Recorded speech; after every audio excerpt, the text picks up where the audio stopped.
Was Andrew the one that helped you get the podcast back up? Yeah, he did get the podcast. He didn't help me. He did it. Yeah. Don't you think you owe him a dinner for that? Oh, no, he didn't. Got him.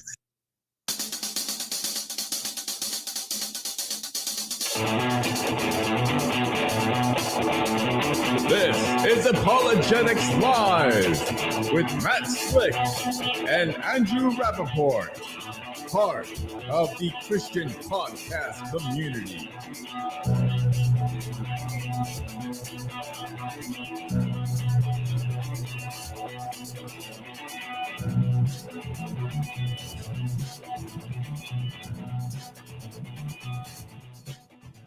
We are live, Apologetics Live, here to answer your most challenging questions that you have about God and the Bible.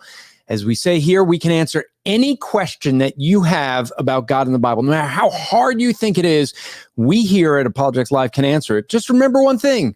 I don't know is a perfectly good answer. I'm your host, Andrew Rapport, from Striving for Eternity and the Christian podcast community, of which this podcast, well, it becomes a podcast, is a proud member. And I went old school with that because folks who have listened to this podcast from the beginning may remember that intro. Well, you might remember both the little clip we played before the intro, but that was the original intro with my original co-host, who is joining me live now, Mr. Matt Slick from carm.org. Who owes me a dinner. Want?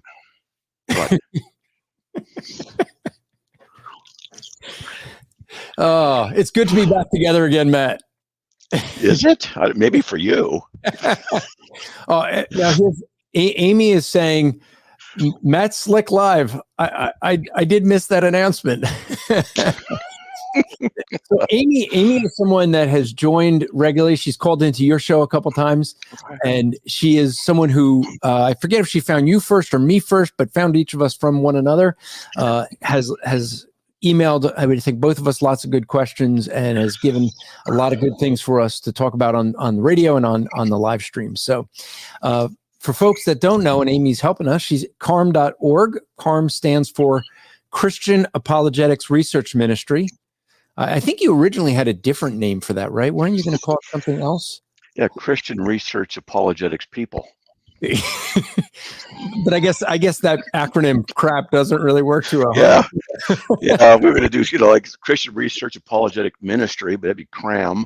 We had a couple. I just, to be perfectly honest here, I had no clue what to call it, and the only reason I called it that was because the reason I started CARM was simply because I got tired of writing the same answer out to people on different discussion areas. That was it. I'll make this thing called a web page, and what am I going to call it? I don't know. I'll make this up. Okay, good. It's it. And it took off. And so that's why we're with that name.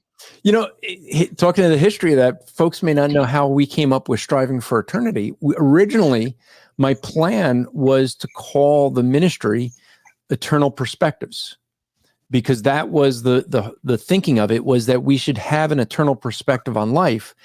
And I had the paperwork all filled out, ready to hand in for Monday morning.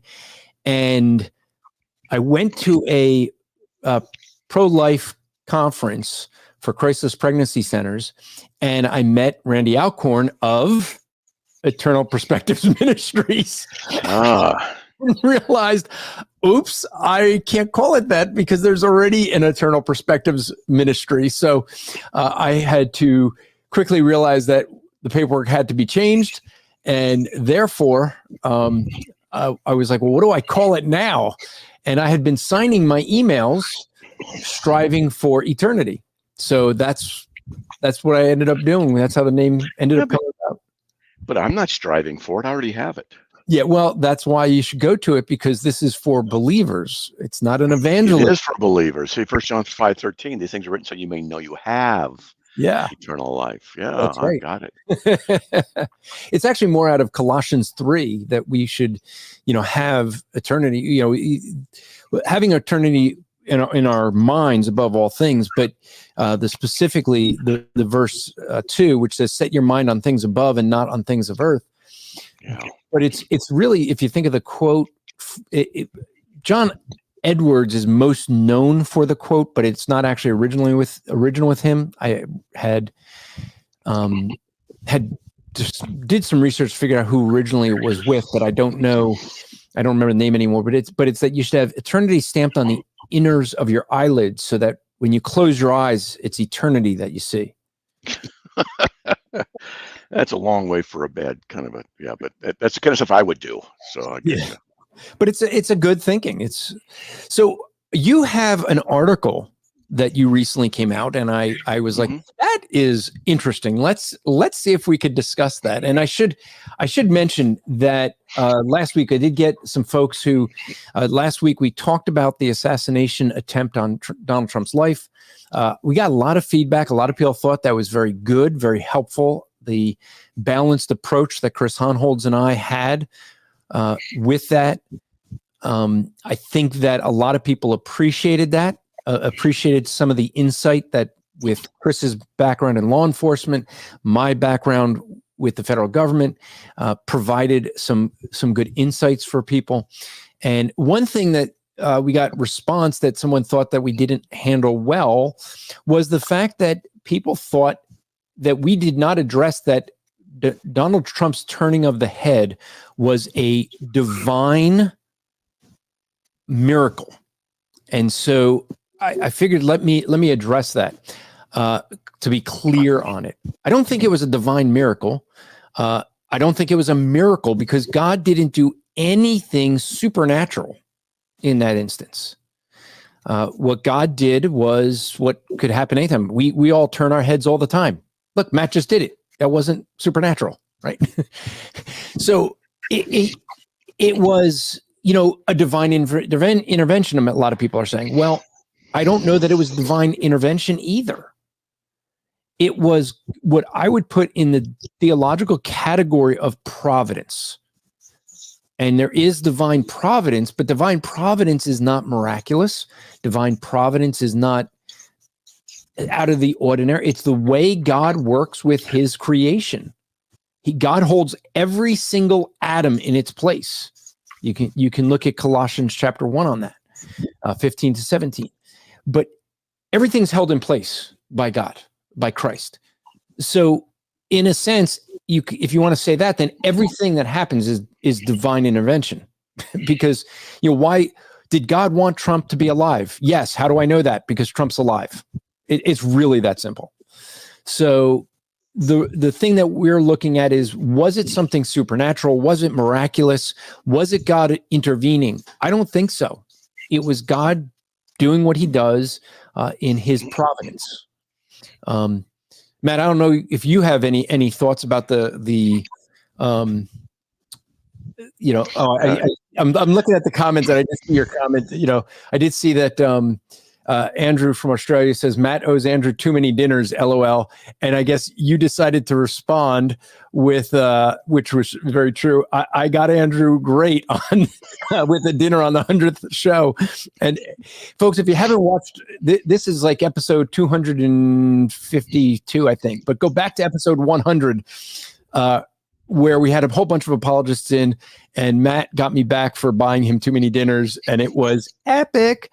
So you've always beaten me. It's ridiculous. And then the last time we were in Salt Lake just a few weeks ago, in Spanish, I'm telling the people at Mexican restaurants, telling, don't let him pay, blah, blah, blah. And I give the card. I go to get some ice. He steals my card and still pays. So you walked around the corner to use the restroom. What you couldn't see was what I did was I turned to the lady and I pointed up to the menu that they have all the pictures. So she would turn and look. And as she turned, I reached over and just grabbed your card. So when she went to pay, there was no card there anymore. So I just gave her mine and she's looking. I held it up. And as I'm holding it up to her, you walk around the corner. So I just turned. Oh, it was good. Yeah. Yeah, it's okay. But I got you good on the 100th. So you did.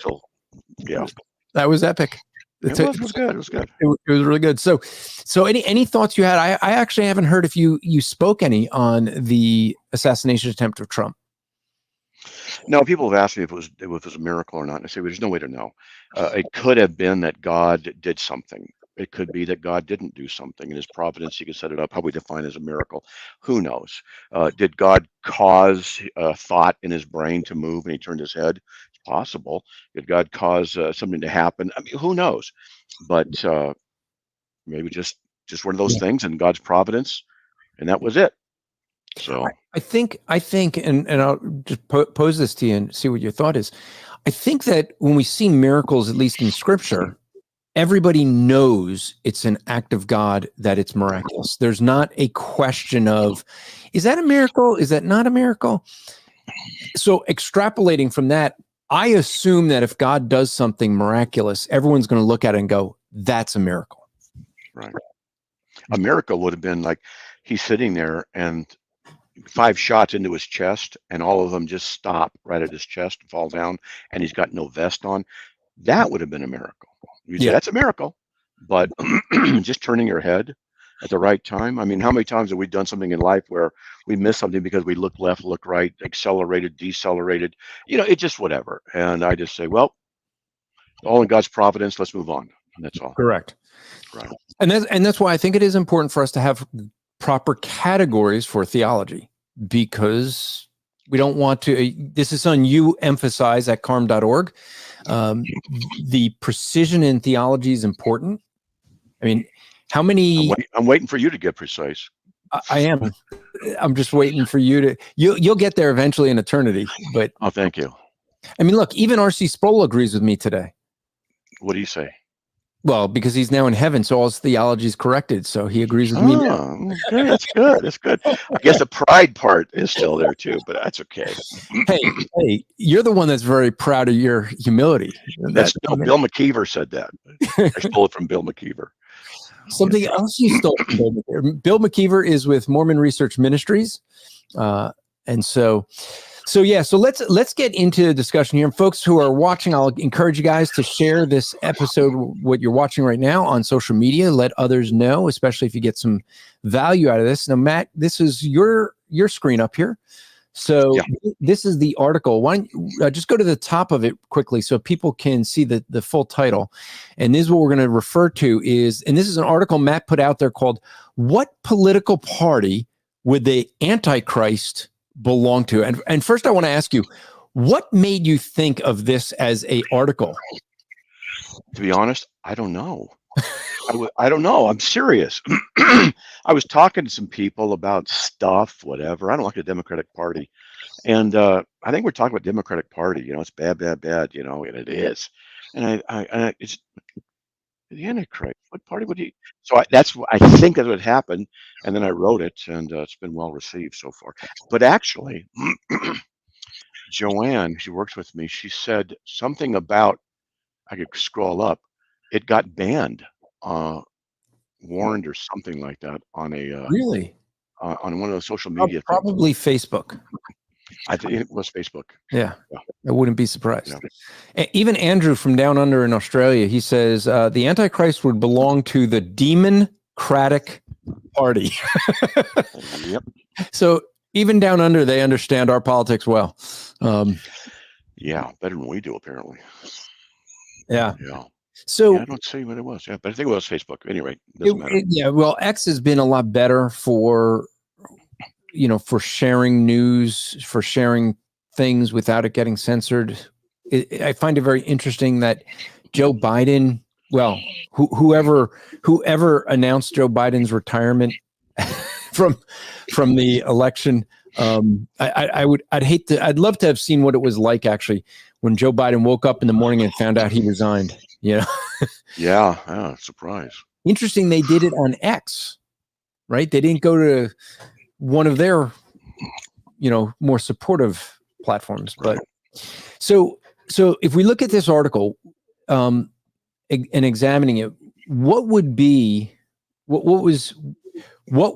bases of what party you think that the Antichrist would be, and why, which one, and why? Well, I've studied the Antichrist before, and as I go into Discord a lot, and I have discussions with people, and I like to go into the rooms where the atheists are, and sometimes I'll go into rooms that are trans this, trans that, LGBTQ this or that, secular politics. I'll go in and just listen. And because they know who I am, a lot of times they'll just start asking me questions. And so I was snotting on the Democratic Party a while back and reading some of the stuff from the history of the Democratic Party, which is an article I wrote a long time ago, back in 22. And so I have like the history of it, which you can go through some of the stuff, but it's the party of slavery, Jim Crow laws, abortion, pro homosexuality, socialism, et cetera, et cetera. It is I'm going to say it's a piece of crap not denomination, but a political party. And I say in my radio show, I don't think that any true Christian who knows his faith and knows what Democratic Party stays like can be a Democrat. They cannot be. I don't understand how that's possible, because it is an Antichrist party. And I think in that discussion, that's when it hit me. Write an article on what the Antichrist would be. And so, as you can see there, on my screen, just so I can make it a little bit larger there. That's all right. And so if you scroll down, what I did was I went to the policies of the Antichrist, and I found, I've already image that you created for it too. Yeah, I did that in with AI inside of Discord. But he'll be pro-LGBTQ because apparently he's going to be homosexual, because it says in Daniel 11:37, he will show no regard for the gods of his father or for the desire of women. Well, okay, then that means he's going to be pro-homosexual. He's going to be pro-LGBTQ. It's not a stretch to say that. So abortion, all right. Well, the Antichrist activity will be in accord with Satan, 2 Thessalonians 2:9, right there. That's what the Bible says. And Jesus said in John 8:44 that Satan's a murderer from the beginning. Well, simple logic, if A equals B and B equals C, then A equals C. So since he will have no desire of the gods of his father, and he'll be homosexual, that's against scripture. His arrival will be in the accordance with Satan, who was a murderer. So he's going to be pro-abortion. He's going to want to kill the babies. It's just, and that's what the Democratic Party does. In fact, a few nights ago, I really get animated when I'm talking to people about abortion. It's one of the things I just lose my cool kind of over. I call them womb scrapers, baby killers. Oh, I just attack them. I say, no man should be able to be like this. You guys get your get your pleasure, make the woman pay for it. They kill the baby. I talk to the women in the rooms. I say, and you just kill your babies, and you want to say it's not human. And I go into, I really do. And and nevertheless, so the Antichrist, he's going to be a man of death, and abortion is the ultimate death of the, so to speak, innocent, and it's done by the hands of the evil people. So there's that. And then also, he's going to support a one world government. Well, before we get to that, when we think about abortion, and a lot of people don't think about this, people are against slavery, and yet they're for abortion. And abortion is, there's fundamentally no difference between saying this is my property and this is my body. Right. Both of them are ownership issues. And when you did your debate with David Smalley, I'll play a clip from that debate when I asked my question, because the whole debate you had on David Smalley, he was addressing the issue that slavery is wrong, slavery is in the Bible, that makes it immoral. And that was your debate, was whether the God of the Bible could exist and is moral, right? And so I ended up asking him one question, and because if you remember that, you debated David Smalley one night and Matt Dillahunty the next night. So I've always said you're nuts. You do two different debates, two different people. Like, what were you thinking? Easy peasy. Yeah. Well, it wasn't so easy with Matt Dillahunty, if you remember. You suddenly you were there. Yeah, just before Matt, when Matt Dillahunty gets up to start his opening, you suddenly looked at me and you're like, "I'm feeling sick." No, this was outside. You remember? It was outside. I just told someone this recently. Yeah. We're outside, and all of a sudden I started getting super sleepy. And I mean sleepy, so sleepy that if I'd have put my head down on the pavement, if I'd have laid down, I'd have been out in 2, 3, 4 seconds. I was having so much trouble staying awake, and I couldn't believe it. I remember that so clearly. And someone got me a cup of coffee, someone they prayed the whole bit. I just looking like, I don't know what happened. It was like it was a chemical problem in my body. I've never had it happen before or since. And then when we got in there, because we all prayed and everything, we got in there, and I'm at the back table, and Dillahunty went up, and he's speaking first. I have my laptop. I still remember this. I remember thinking, do not close your eyes and lay your head down. You'll be out. And I remember so clearly just focusing, going, what am I going to do? How's it going to be? So finally, for 20 minutes, he's there, and I'm just, I could go to sleep. I started walking up, and by the time I got to the stage, I was wide awake. Yeah. And you were sitting, so there was a guy that tried coming out. You're trying to focus and pay attention to what Matt's saying in his opening, because you got to give a response in the rebuttal. And you're just sitting there struggling. There was some guy that wanted to come talk to you. And I'm like, I was playing bouncer then, because I was just like, I just basically, an atheist wanted to come talk to you. And I just stopped him, like, look, dude, he's got to pay attention. This is part of the debate. Just, but you didn't want to go up there and sit up there because you were just like, I'm not, something's weird. Something's wrong. But Yeah. we had met these guys before and talked to them. And I remember talking to Dave Dillahunty, because most of his argument was going to be on, the issue of slavery. And I asked this question of Dave. Mr. Smalley, do you believe that abortion is moral? Oh, boy. I'm glad I'm debating him instead of you. And the reason he had that reaction was because he knew that abortion was a slavery issue. We already talked about it before the debate. His whole argument to you, Matt, was God's not moral. But if he agrees to abortion, right, if he says that, he wants to say that's not a moral issue. If he says God is not moral, then he has no moral standing by which he can say God is or is not right or wrong. Yeah. Plus, he has to have a universal standard of morality by which he can then judge whether God is right or wrong. Third, there's an issue of slavery in the Bible that he's not aware of. There is no equivalent to chattel slavery in the Old Testament. It's all kinds of stuff. Yeah. And So when we talk about abortion, which is one of the issues you have here, remember, this is also a form of slavery as well. So when the world wants to talk about, would the Antichrist be more supportive of slavery or not? If you're supportive of abortion, then you are agreeing to the underlying argument for slavery. It's an ownership issue of another human being. Well, don't forget, he's going to be a politically savvy gentleman. So what will happen is he probably will pick the politically correct view in a lot of areas. So he'll probably publicly say slavery is wrong and stuff like that. He'll probably do that. But, in his heart, he's a liar and a deceiver. So we'll just see, when he comes around. How do you know it's a guy? Maybe it's a woman who identifies as a man. Yeah. That would be interesting. But if that's the case, and the Bible would say it's a male, then but it said it wouldn't have any regard for women. So it's got to be a male figure. And I believe the reason is because the Antichrist is going to imitate Christ. The Antichrist will imitate the true Jesus, because Jesus was killed and rose. Well, there's going to be a type of death and resurrection of the Antichrist. He's going to be wounded. His right eye, right arm will be withered. That symbolizes his right. The right side is the side of salvation. The left is judgment. So the right side is withered, which means he has none. He has no good judgment. He has no good strength. He's evil. And that's why it's gone from him.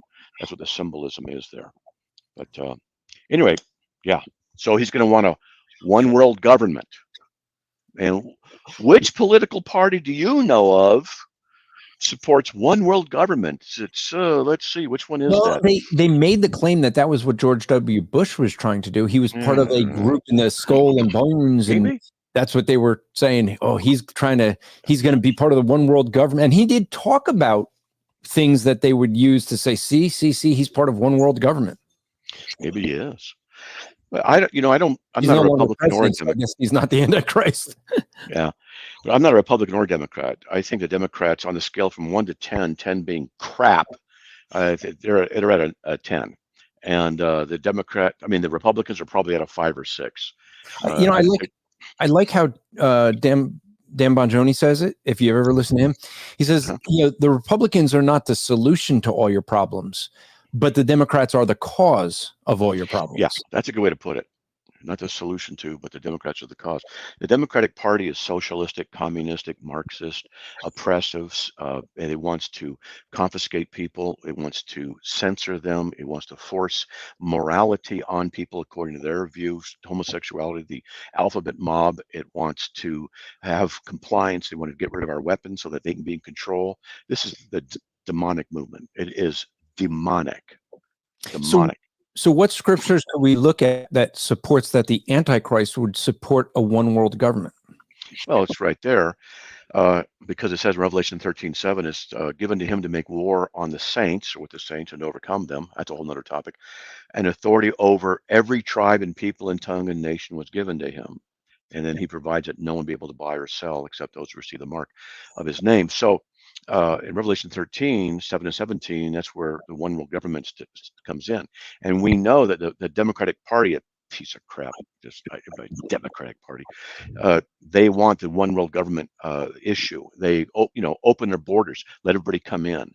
They don't need a national language. We don't need to have submit themselves to the United Nations. Let the United Nations Court be the ones in control of us. Selling our land to foreign powers and things like this.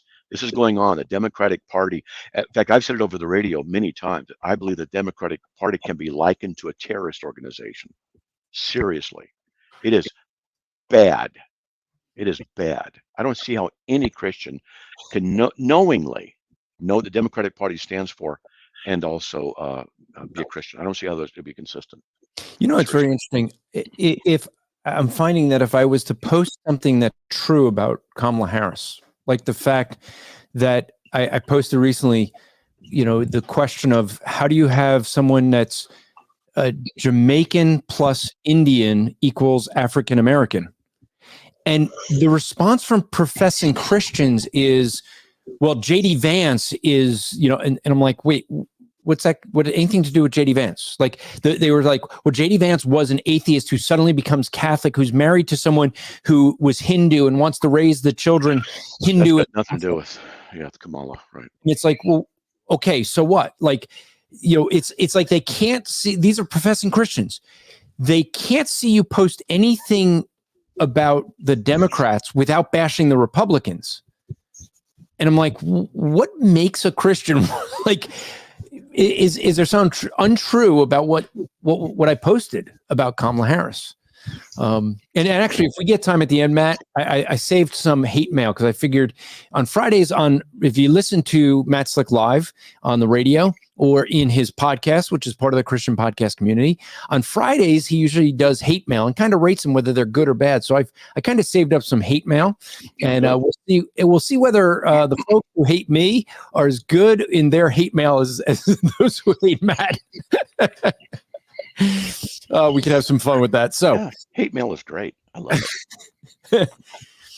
So he's going to support a one world government. Yeah. You also provided Revelation 13:17, so 13:7 and 13:17 to support your argument. How would verse 17 support it? Well, you can't buy or sell unless you're under his authority.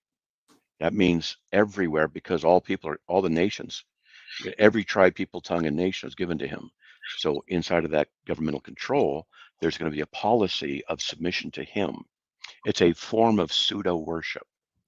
That's what it ultimately is. But you really can't put that in there. I could have, but I could make a comment. It's a form of pseudo worship where he is in absolute control.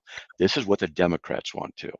Democrats want to be in control because they're more knowledgeable, they're wiser, they're better at morals and understanding than you are. So they need to tell you what to do. This is the arrogance of the Democratic Party, and the Antichrist would fit right in there. Now, I'm not saying he'll be a Democrat. He might be a Republican for all I know, because the Democratic Party is bad and the Republican Party is going bad, it's getting worse. Or he might create a third party, or it might be somebody from Europe. Who knows? We don't know. So yeah, I actually wouldn't assume he's going to be in the States. I would actually assume he's somewhere from. Well, I would make a case that at least the prince who is to come, maybe not the Antichrist, is going to be from Rome, because it says in Daniel, he who destroyed Rome, that's where the Antichrist will come from.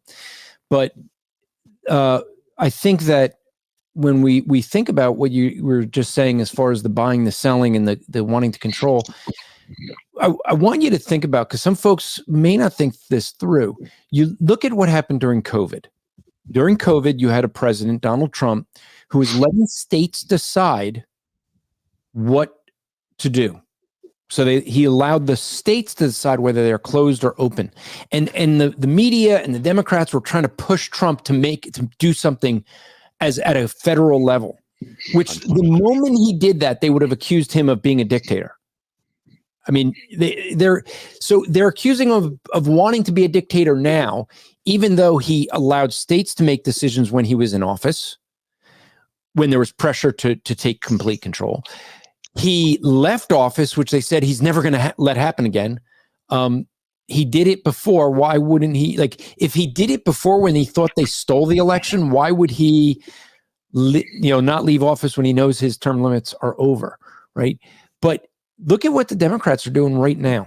They just said there's one branch of government that they're having a great difficulty now controlling, and that's the Supreme Court. They had control of it for years, and now due to Trump, they lost that. And what are they doing? They want to change the structure of the court. Why? Because they want control of the court.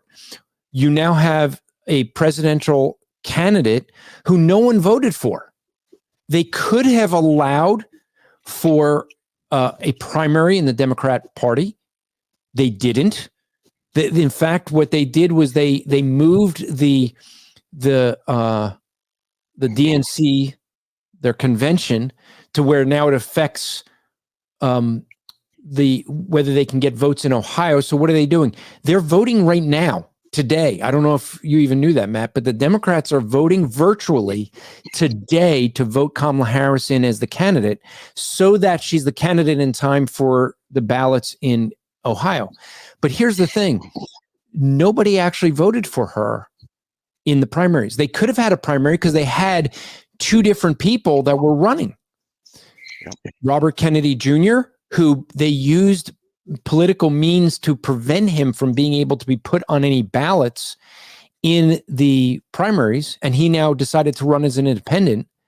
And then another guy that they didn't allow to have any, and they're trying to make sure that Robert Kennedy Jr. doesn't get into any of the debates or anything like that. And so they could have allowed primaries to give a different option than Joe Biden. They didn't. So they say they're the party of democracy, and that if you vote for Trump, you're ending democracy. And yet they're the ones that want to select a candidate, their elites, not the voters, not the Americans. They handpick Kamala Harris to put her in. They're not allowing a primary. They're not allowing, they could go to their convention and allow for the convention to vote. That's how it should be. If it's called a contested convention, and that is in the rules, but they're not allowing the vote, right? So as Matt was just saying, when they want control, well, which party is trying to get control? You have a party that is completely trying to control this election, trying to arrest, they tried to bankrupt their opponent, arrest their opponent, put him in jail. We'll still see if that's going to be what they're going to do. And the other side is not doing any of that. So I just want to say, when we look at the argument of one world government, I think that Matt has a good argument to be made there, that which party that is. Yeah. It could be the Democratic Party, plus which party uses deception. Well, they would say the Republican Party. Yeah, they're liars. The Democratic Party is a bunch of friggin'. So, yeah, see, what I really want, I want to be able to have a show on, what was it? What's the satellite network? And do that. You can say anything you want. I'd like to have a show there and say, I'm not pulling punches here. No censorship. And no censorship. And I would say stuff. And I got things I was going to say about them. And they're friggin' pieces of crap. And the Democratic Party needs to be investigated for being a terrorist organization. But their filthy, grubby hands are far too entrenched in the CIA, the IRS, and all three branches of The the government in FBI. the FBI. That's right. And so the filth and the liars are there. And I'm going to tell you, the reason that this is happening is, I believe, it ultimately is because the Christians aren't doing their job. The Christians aren't doing what they're supposed to be doing. And I just released an article today, and we talked about it on the radio on the nature of the rapture and stuff like this. But one of the sub points in there is that if those days be not cut short, no flesh will be left. Now, I personally believe this. I believe in Genesis 2:17, when God said to Adam, "The day that you eat of the fruit, you're going to die." I believe he's speaking not only to Adam, but to all people. And I believe that the fruit of the sin of mankind in rebellion to God will be self-destruction. Wages of sin is death, Romans 6:23. I believe, this is my opinion, that mankind will bring itself to the point of self-destruction, nukes, plagues, whatever it'll be. And at the last minute, so to speak, Jesus come back for a gigantic celestial "I told you so." Well, in the meantime, the Christians are here, and I'm a non-millennialist, and I believe that the kingdom of God is now. And we can discuss that some other time, its validity or not. But here's a point: in Matthew 13, Jesus says, "Allow both the tares and the wheat to grow together," and he says, "The first ones taken are the wicked." And in verse 40, he said, and 41, he says that they'll take him out of his kingdom. Now, that's a really significant thing, because when you go to Matthew 16:18, the gates of hell will not prevail against the church. Christians, when they see gates, they run from them. Oh, look, the gates are going to get us. Well, gates don't do anything. This means that we have to be aggressive, politely, biblically, but we got to be aggressive and knock those gates down. And if we are in the kingdom of God now, people say, well, why isn't everything working so well? Because we're not doing our job. Christians aren't doing their job. And so because of this, in 2 Thessalonians 2, Paul talks about the apostasy that's going to come first before the Antichrist comes. The apostasy means the Christian church has got to fall away. Well, that makes sense, because the Christian church as a whole, the elect will be okay, but as a whole, that means that the people are going to start believing crap like, hey, I can become God, or morality is what I want it to be, or submit to the state instead of submit to God. All kinds of issues that cause us in Christianity to become complacent and weak. And I believe that we're supposed to be out there doing our job and getting in people's faces, politely, lovingly, but getting in their faces, saying this is what the truth is. We need to be doing it all the time, because this is the kingdom of Christ right now. And the political movement that's coming is because of the apathy and the weakness of the Christian church, which largely is too busy worrying about its comfort than the glory of God. And this is why I think all this is going to happen this way. That's just a side note. That's what I believe. That's why I teach what's called deprescatology. That's what I call it. To get that. Yeah. And so as we look at the article, if we go back to the article, the point 4 that you have here, Yeah. He will force Compliance. compliance with policies. That's right. Now, we know that this happened with COVID, and people were wearing masks. I wore masks the first week or 2 or 3, because we didn't know. No one knew what was going on. And the plague, what was it, 1904, 8, 6, whatever it was, where millions of people died.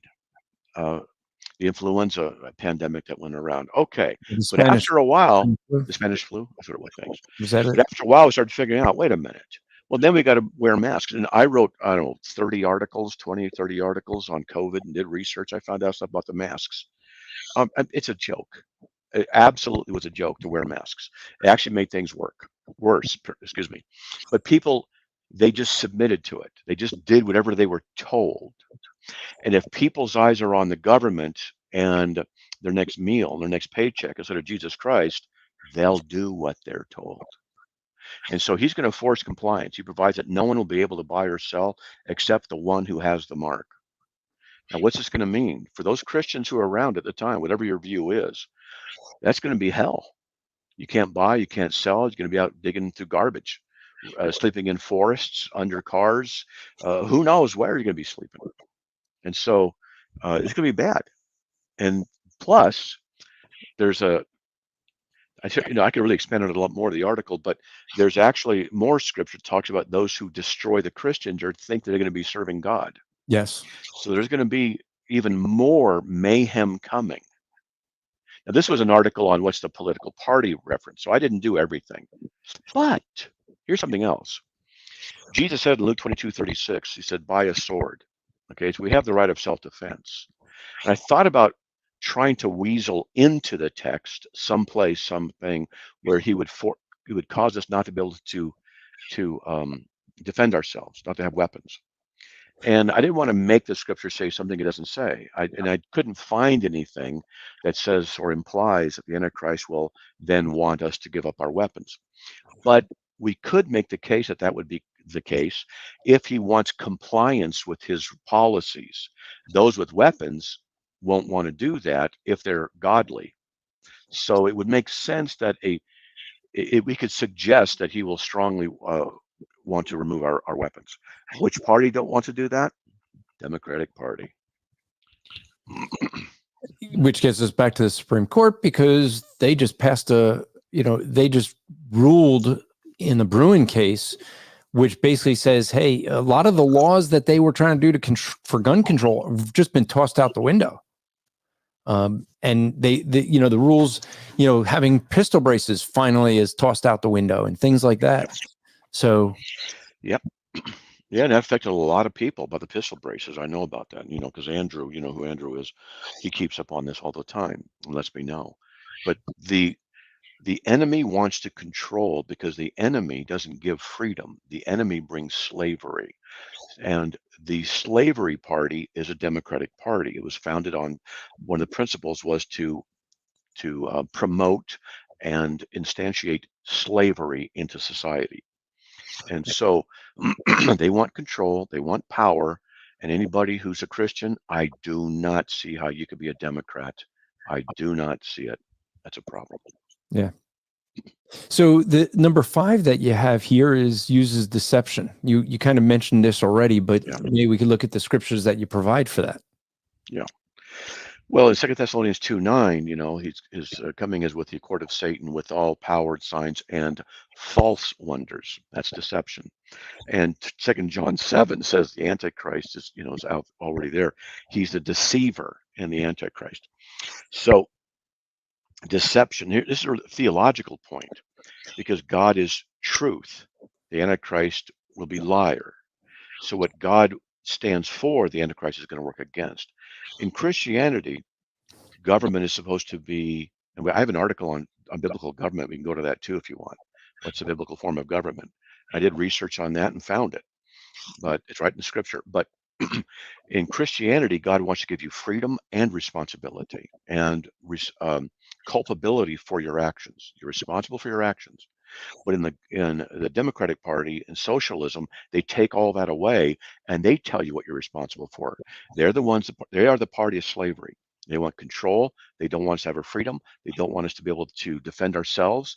They want to provide that defense for us on their terms, their way. In fact, because I know, you do martial arts. I did martial arts for years, and I carry a weapon when I go out. And one of the fears I have, because I've been swatted, people know who I am, my address, all this kind of stuff. One of the fears I have is someone comes into my house, and I've got weapons in the house, and may it never be, I never want to do this, I never want to do this, but what if I shoot such a person and kill a person in my house because they're attacking my wife or threatening me, and I shoot them? I'm going to be in trouble, because if the Democratic Party is in control, you're guilty, Matt, because you didn't let them come into your house and rob you.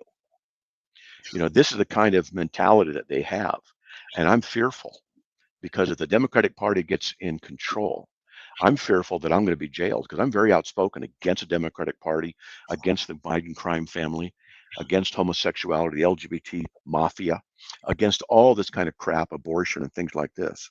And so my wife and I, every now and then we talk about it. You've been at my house many times, and it's just, it'll be knock at the door. Are you Matt Slick? Why do you want to know? We're placing you under arrest. What for? For what you said about blah, blah, blah. And this is what it's coming to. The Democratic Party would justify such things because they call it hate speech. Hate speech isn't really defined, but hate speech is an amorphous kind of a thing you're just guilty of because they say you're guilty, and then you're the one, before being tried, you're found guilty. And this is control. It's lying, deception. The Democratic Party is a terrorist organization. think about what they're doing right now, where they're taking people and arresting people for being outside an abortion clinic. And it's so interesting that they arrest, like, 70-year-old grandmother is in jail for 2 years because she was outside an abortion clinic, and they had volunteers for the clinic that were actually blocking the door. They have video showing they were blocking the door, and yet it's the Christian that's going to jail for blocking the door, right? She was praying. She got arrested. Yeah. Now get this. So my wife was arrested for anti-abortion stuff, and she made friends in jail. It's a great story. She likes it. Okay, but here's the thing. One night, you know how she is. She's pretty much mild, except for this one time. She was at this abortion rally, and she was with a bunch of people. They're on the ground praying. They weren't yelling. They weren't screaming. They weren't blocking anybody. They're praying. They're praying for the babies. They're praying for the people going in there. And she told me, she said that the cameras were there, the news people were there, and their cameras were off. And that the pro-aborts, baby killers, womb scrapers, what they were doing was yelling and filthy and foul and cussing. And they were yelling at the Christians, and they're just going on, and the cameras didn't roll. And finally, after a while, Nick told me, she said, my wife's name is Anik. It's a French name. So we call her Nick for short. So Nick told me that one guy just lost it. One Christian just started yelling back. I mean, okay. And the cameras came on and filmed him. And that night on the news, Christians almost caused a riot when they show this guy. Yeah. The left are lying pieces of crap. I call them L stocks, lying sacks of crap.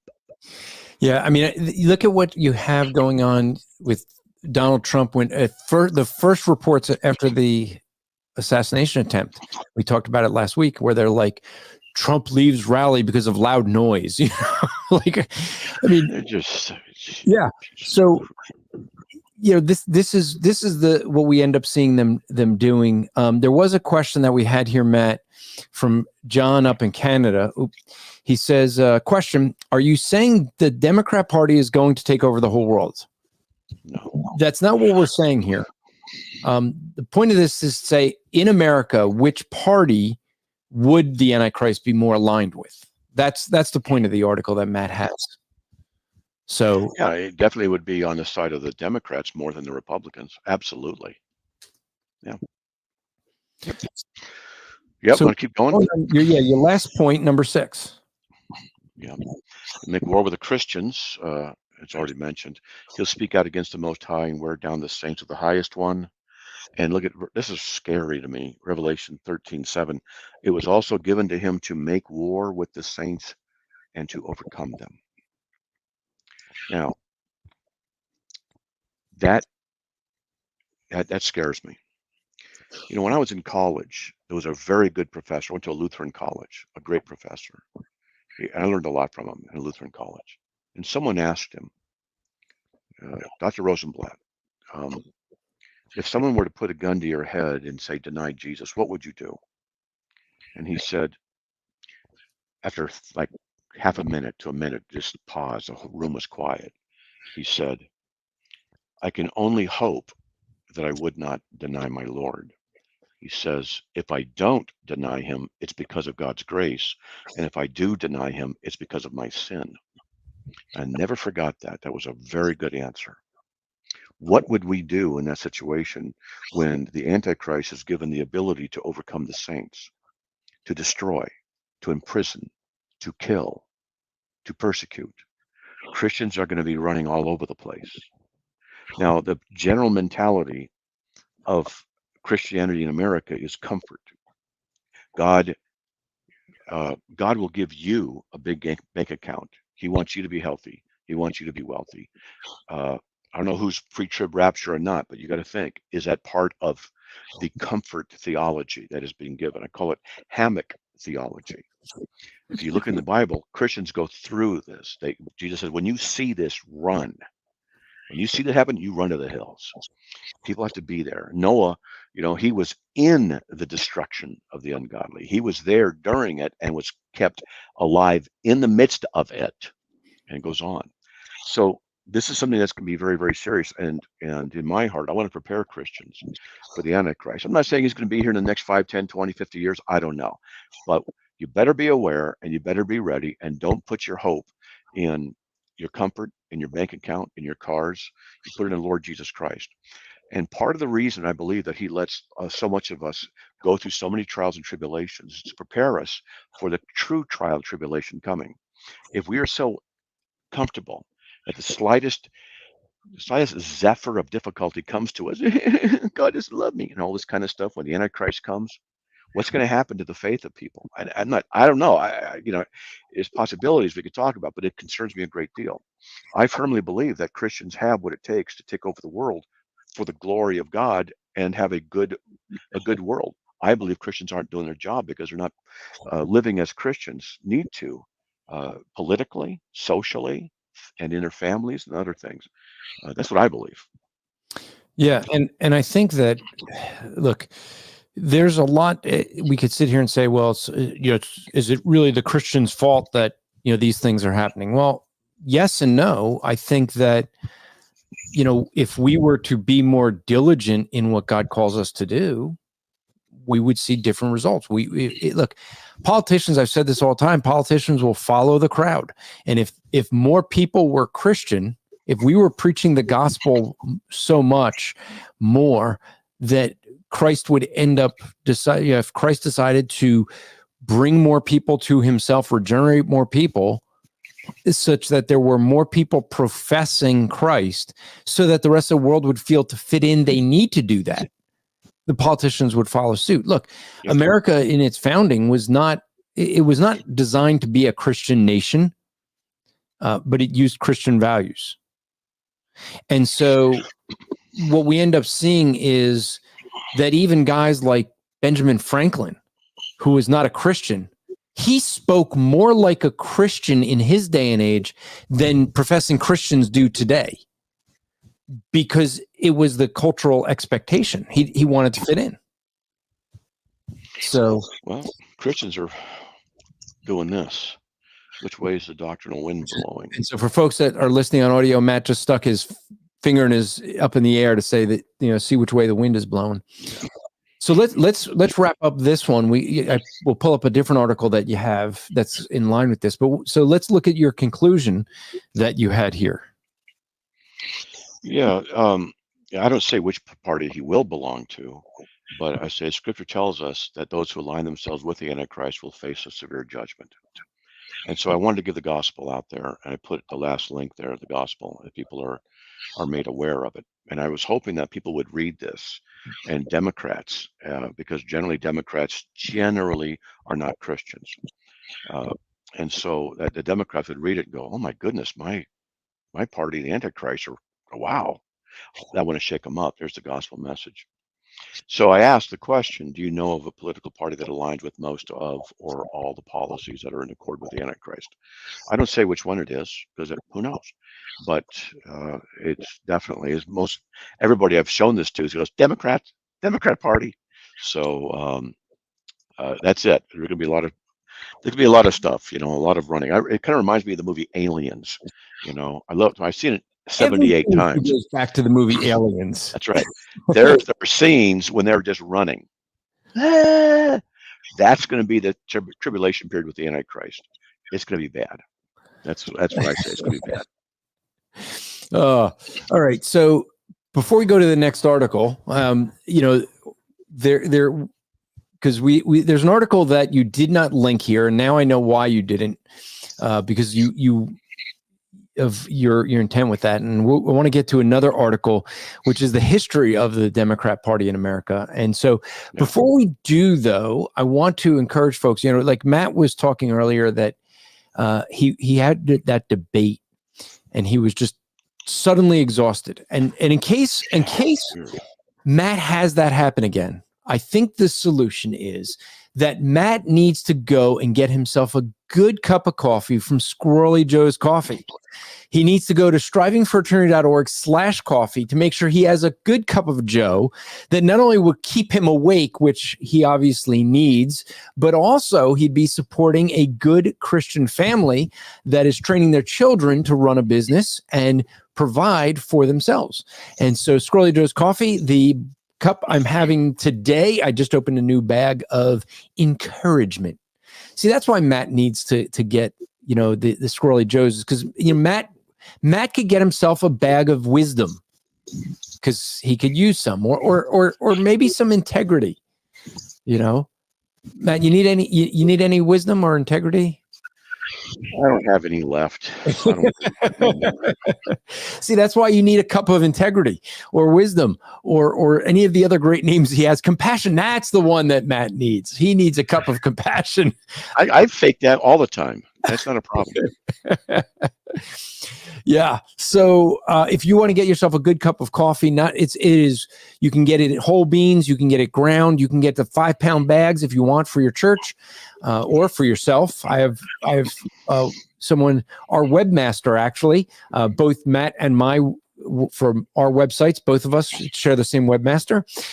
And when we got our Squirrely Joe started supporting us, he went out to buy his 5-pound bags.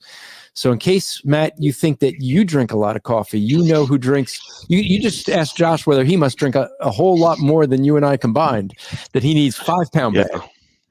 Josh actually sent me this cup, and it's electrical, and you can hold it. It has a battery and it keeps it at a certain temperature. He's got one at home, yeah. Yeah, he sent it to me. We talk about you behind your back too, and I'm sure. Oh man, whoa, none of it is good. None of it is good. I have my mug right here. Look at this, my Carm mug. Oh wait, no. Living Waters. Yeah, that says Living Waters. That doesn't say Carm. Where's my Carm mug? We got one. Does Carm do any cool Yeti mugs that you put in your logo? You should. No, we don't. We're supposed to revamp some stuff and get some sales and some stuff. People ask. Yeah, then I can. You do a nice Yeti mug in my morning coffee instead of, Living Waters. I would have carm.org, but what I will have inside the cup will be Squirrely Joe's Coffee. And I will say this, go to strivingforeternity.org/coffee every time you reorder. That way they know you heard about them from us. But I will encourage you, especially on your first purchase, use the promo code SFE to get 20% off your first purchase. I don't know if that code works every time, but SFE stands for Striving for Eternity. Matt just yawned as if he is tired. And I think what Matt is trying to say is he didn't have his Squirrely Joe's Coffee, but he is ready for his My Pillow. He would like to have a My Pillow. Matt, you and I have traveled together. Do I travel with my pillow? You do. I do. Yeah, I have too before. I've taken it with me. It's really good. I have it. It is my pillow. My pillow is packed right now in the bag that you can't see over my shoulder, ready for my trip to Arizona. You and I will both be in Arizona for different reasons, but I go with my pillow, and so I if you have not had some of their products, I have their slippers. I have their the mattress topper. Matt, if you have not tried the mattress topper, you got to get that. The 3-inch mattress topper will make it seem like you got a brand new bed. I have it. Yeah. I have it. Yeah. So go to mypillow.com. It is good. Yeah. It is good. Put you over and I need to go to a different room. I take that with me. Yeah. So, I actually have one on the guest bed as well. Because I bought their first one, and now I switched to their 2.0, which adjusts for heat. So I did that. So I put the other on the guest bedroom one. So use promo code SFE when ordering from MyPillow. That way you will not only let them know you heard about them here, but you will get yourself some great discounts. And so with that, Matt, let's look at the next article. I think that this one is something that will be more specific for folks who may be Democrats listening. Democrats. But there is a history, and this is not this. I look through this. This is a lot of this is stuff, folks. If you've been listening here, you've heard me say this plenty of times. The history of the Democrat Party, because it is important to understand where this party has always stood. I mean, Yeah. I'll just put it this way. I am shocked that any African American would support the Democrats if they understood the history. We'll look at this, but I mean, the Democrat Party was the party of the KKK. They were the ones that were fighting to keep people enslaved. The Republican Party was formed because there was a Whig Party and a Democrat Party, and it was the Republican Party that started because of a platform of ending slavery in America.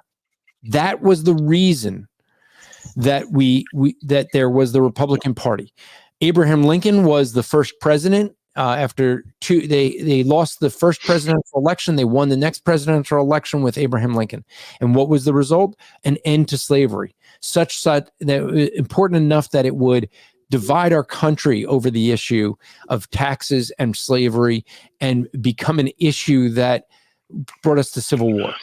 And so after that Civil War, when the Union, you had one party that was fighting to continue to keep people enslaved, to keep segregation. It was the party of the KKK. It was the party that fought against civil rights. The Republicans was the first party where blacks held seats, where they fought for civil liberties and civil rights. The Democrats fought against it. What changed with the Democrat Party is very simple. What they ended up doing was they became the party after the civil rights to offer, mostly in black areas, both abortion clinics with Planned Parenthood to kill their children. And they specifically did it in black neighborhoods so that the blacks would not be as popular as whites. But also the Democrat Party was the ones to support the welfare system. The Democrats were the party that we talked about last week. It was under the Carter administration that you had the federal government funding wars by bringing drugs into America. And where did they end up distributing it? Into black communities and they said that it would help to destroy the black family. But don't worry, the Democrats had an answer to that as well. They provided welfare. And once there were so many blacks that were on the welfare system, well, you had to keep voting Democrat to keep them in office. Yeah. Okay, so there's just some history, but Matt, let's go through. You have some quotes in here, so let me let you go through some of your quotes that you have. And again, I should say, you can find this article on carm.org. Just search for History of the Democrat Party in America. Mm-hmm. Yeah, it was actually a fun article to write. And for me, fun, it's going to sound odd. For me, fun is like, ooh, that's a new heresy. I don't watch sports. I don't, and it's like, ooh, heresy. Oh, stupidity. I get a kick out of it. That's why I like hate mail. Well, I got to tell the story, Matt. You and we were in California together speaking at a conference. We got the guy who's moderating the conference driving us around, and we drive past I don't know if you remember this. We drove past a Kingdom Hall, and there were a bunch of people in the parking lot. Do you remember that? And no. We both looked. We looked at each other and looked at the driver. We're like, "Can we turn around?" And he's like, "I got to take you guys somewhere." We were like, "But there's people in the parking lot." And he's just like, he looks at me in the front seat, looks at you in the rear mirror, goes, "You guys are just weird." Remember the lady? Was it you in the car? We're in Washington D.C. and the lady driver, and we're going, "Oh yeah," we're insulting each other, and she was having a great time just listening to us be stupid, and we're talking about the Lord, we're witnessing all this stuff. Remember that? That was fun. I don't think that may have been Nathan, because Nathan was with you in D.C. If it was for the Reason Rally. Reason Rally. Yeah. Reason. Yeah. The Reason Rally. So for folks that don't know the Reason Rally was a thing that the atheists did. It was a big rally. They wanted to get together and show that they're a political force. So every 4 years they meet in D.C. and have a big rally for atheism. And we brought Christians. They did it twice. 2016 was the last time. So the first time they did it, they said they'd have about 5 to 10,000 people there, but they were predicting 5,000 people. And we came down with about 100 to 300 Christians to evangelize them. I listened to the rally, and basically all their rally was anti-Republican, anti-Christian. They didn't actually say anything that was pro-Democrats or pro, which was the party they were supporting, or really they said nothing about anything pro-atheism. It was supposed to be an atheist rally, and all they did was bash Christianity and Republicans. And so they said, so it rained a lot that day. There was only about 1,000 people, and they said it was because of the rain. Well, the next 4 years later, the next time they had it, I called up Matt Slick, I called up Ray Comfort, and I said, hey, let's get everyone out here to evangelize. And so with the help of Ray Comfort, they put it out there, promoted it, and Matt promoted it, I promoted it. We had 1,000 Christians that came out, that signed up to join us for the outreach. And so it was quite interesting because we were there to evangelize, and they said, because they were saying there were going to be 30,000 atheists there, and they were predicting this. And well, they had 5,000 people in total, according to the Capitol Police, who check, do these things, and they have people when you have events like this. They count the number of people. They said there was 5,000. We made up 20% of their rally, evangelizing them. And so they said, oh, it's because those Christians, they scared all the atheists off. Well, they didn't have another rally after that because they realized that atheism is not a political, they don't have the political clout they claim. Yeah, they didn't have a rally lately. I wanted to go to it again. Yeah. Well, they would probably say, oh, it was the 2020 was because of COVID. Well, hey, atheist rally, folks, another election's coming up. Let's do it. Let's have your rally.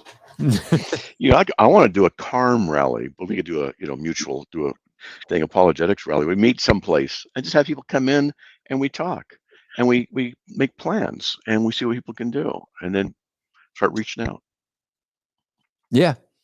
So I'm actually going right now to look to see, maybe I missed it. Maybe they have another. Nope.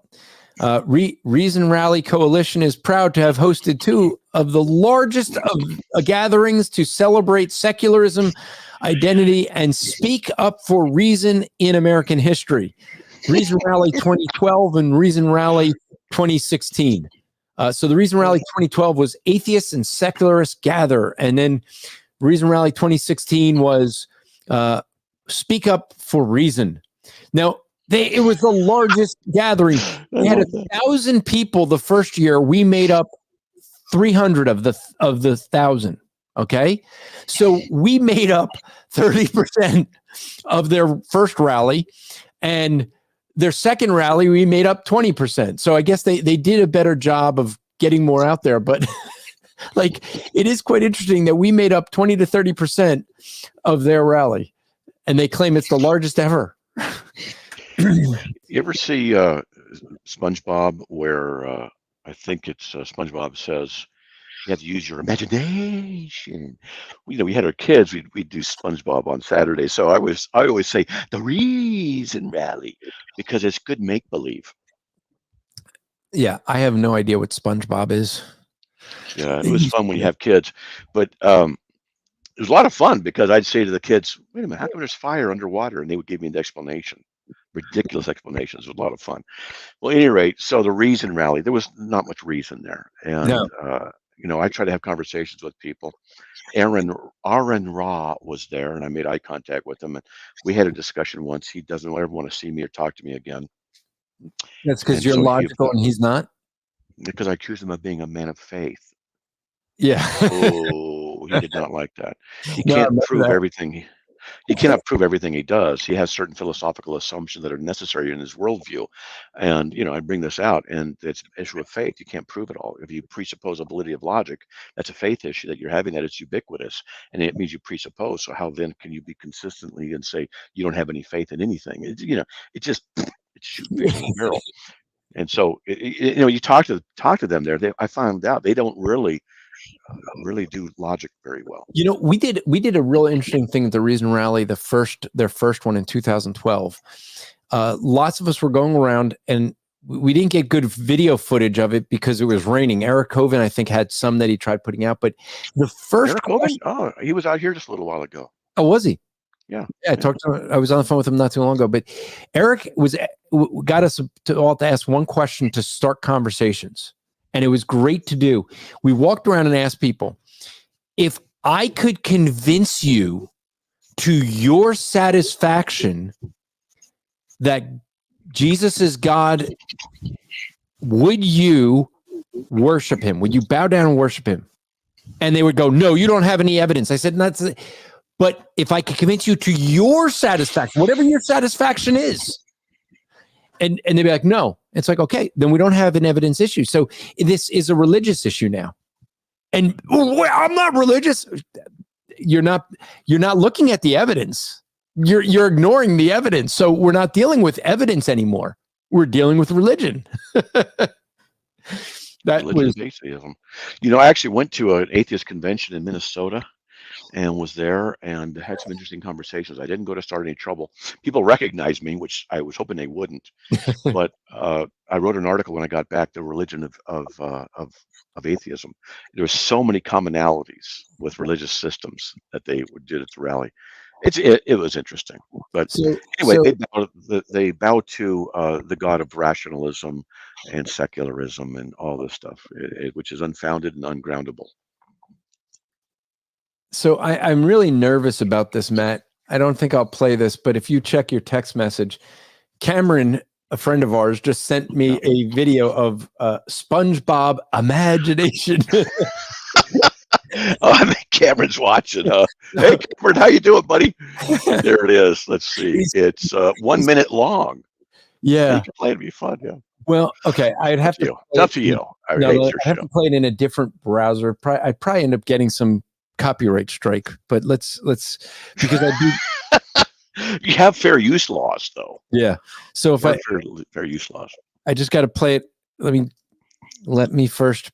I got to set something up to be able to do that. But so if I play it in I think if I play it in the same browser as we do this, that becomes an issue. So this is called sharing the screen to a different browser. Go down below, share. No. What it is I know he knows this, folks. I'm mocking him. I get an echo. If I do it in the same brbrowser on want me to play it? No. I got it set up here on a different browser. So I just Cameron cause problems. Well, what else is new? Way to go, Cameron. Here we go. Cameron's a good guy, though. He is. We won't say it out loud, but here we go. Let's see. Nope. Wait. I have to first off make sure the volume is up here. And why is that not? That should have been playing. Oh, because I put it in the wrong one. Hold on. I'll talk to Cameron about this. Didn't do it in the right browser. Here we go. Now I got it in the right browser. Now I just got to find that browser. We don't need television. Not as long as we have our imagination. With imagination, I can be anything I want. A pirate. A football player. A starfish.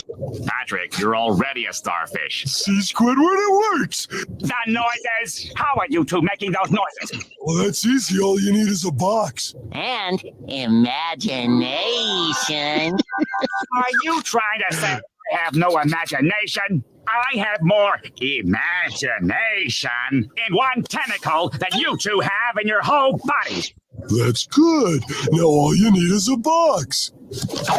Welcome aboard, Squidward. You've just set sail on the SS Imagination.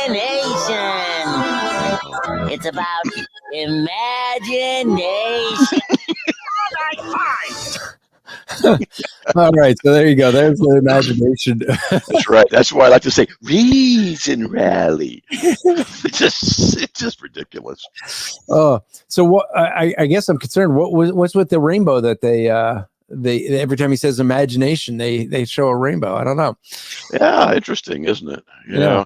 We All right. we stopped watching all that stuff years ago. Well, they grew up, but also went to see a movie, and it was starting to get woke. I'm like, oh crap. So Well, yeah, like everything else.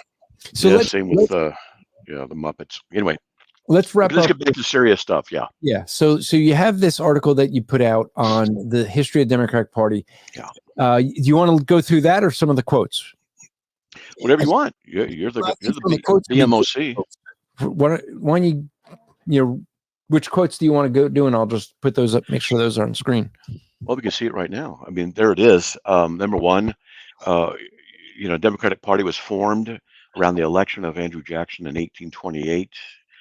Mainly a negative one in the sense it was against big government progressive reforms such as abolition of slavery. Okay. If you could skip down to number three, it's underlined. Every segregation law in the United States from the 1880s to the 1950s was passed by a Democratic legislature, signed by a Democratic governor, enforced by Democratic officials, and there's not a single exception to this rule. I'm continue with this. The Democrats were the party of slavery, of segregation, the founding of the Ku Klux Klan, of reviving the Ku Klux Klan, of racial terrorism, and in opposition to civil rights movement in the 1960s. Don't trust the Democrats. What they do is they say they were always the party of this or that. They lie. They lie so much. The first 23 African Americans in Congress did belong to the to the Republican Party due to the GOP's support for voting rights and Democratic Party's embrace of white supremacy. Oh, the Democratic Party for that. And I thought this was interesting that Democrats were the party of slavery, black codes, Jim Crow, and that miserable terrorist excrescence. This is a quote, a great word. The Ku Klux Klan. Republicans were the party of Lincoln, Reconstruction, anti-lynching laws, Civil Rights Acts of 1875, 1957, 60, and 64. Yeah. How could you be Democratic Party? Just, it's a terrorist organization that's entrenched in our government. And if we don't root out their piece of crap Dems, get them out of office, they're going to continue to destroy this country. And I watch videos every now and then on the Gen Z, Gen X, all this stuff. Oh my goodness. They're Kool-Aid drinkers. And for those of you who don't know what that means, not Heaven's Gate down in Ghana. It was Jim Jones. Jim Jones, and he killed 900 people with poisoned Kool-Aid. So it very quickly became, as a cult, very quickly became drink the Kool-Aid, and that's what it means. You just buy in, you just drink it. It's harmful to you. So too many people just drink the Kool-Aid. They don't think. They just abdicate their minds, their wills to whatever the news media is telling them. See, Hitler knew that if you can get control of the media, publication of information, you can control the population and get the children as well. This is why those friggin' LSOCs need to get the children's minds going. And in school, I got stories of stuff, but in school, they're promoting socialism, communism, LGBT, the alphabet mafia crap, moral relativism. They're destroying our country. This is a serious problem. I know it. I see it. I get emails from all over the world. I get stuff from all over the world. The Carms had a huge impact on a lot of people's lives. I get information. And I'm going to tell you, it's a lot worse than people think. What's filtered through us in the media is a tenth of what is happening out there. It's bad. It is really bad. There's a lot of corruption in the government. There's a lot of corruption in governments all over the world. There's a movement for one worldism. There's controls of parties. There's manipulation of economies. There's all kinds of stuff going on. They want to be in control, and the demonic forces are behind that because that's what the demonic forces want. They want to be in control, not God. That's what's going on. At any rate, yeah. So let's look at some of what you got here is the history, and you just whatever you want, I will scroll to give the timeline. But yeah, coming up with a slogan for the Democratic Party in the chat with, and here I got one. There we go. That would be the Democratic Party slogan. With Antichrist we unite. So, so in 1829, the Democratic Party was founded on a platform of individual rights, state sovereignty, and pro-slavery. I read this on about once every 2 months on the radio. I'll go over this when it comes up. By the way, I've been doing radio for 5 days a week for 20 years, I think, for 19 and a half. And I did 1 day a week for 2 years. So I just see about 21 years of radio. But anyway, And 1830. for folks to know, you just go to carm.org and you can actually join the radio as well and ask questions, Matt. Stump him with all your really hard questions. He likes that. And but you can go to the name of the program is Matt Slick Live. And if you can't catch it live, he does have a podcast as well by the same name, Matt Slick Live. So that's a podcast you can search on any podcast app and listen to there. That's right. Amen. Yeah, carm.org/radio. We'll give you all the stuff you need. So, yeah, look at this. 1830, the Democratic President Andrew Jackson creates the Indian Removal Act, which forced indigenous people to leave their homeland. You know, it bothers me. Just to know that happened to the Indians. Oh, they were lied to so much. In 1854, the Republican Party is founded on an anti-slavery platform. In 1857, in the case of Scott versus Sanford, the court ruled that slaves aren't citizens. They are property. The 7 justices voting in favor were Democrats, and the 2 who dissented were Republicans. So what does this sound like about the abortion issue? Mm-hmm. The life in the womb is property. It doesn't have rights. Yeah. It's just horrible. And they'll say, "Oh, but they did that only for tax purposes," which is true. They did it. There's, two reasons for that was taxes. They didn't want to have to pay taxes for slaves, and the other was, after slavery was, they wanted to. They'll say, "Oh, but the North didn't." They would say afterwards that it was the North that said blacks were 3/4 of a person. And the reason it wasn't they were 3/4 of a person, it was 3/4 of a vote. And there's a difference there because the slave owners, could then force people to get so that they could get more votes. They would force people to say, this is how you vote. And so very much like what we see going on right now with illegal immigration, there's a direct correlation here.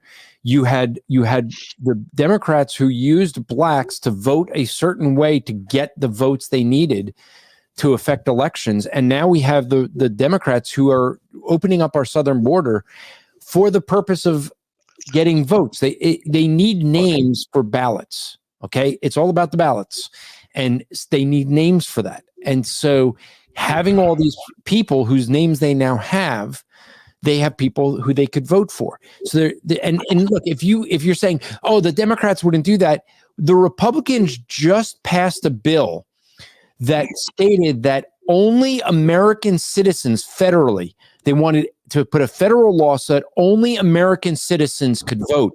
And the Democrats, every Democrat voted against that.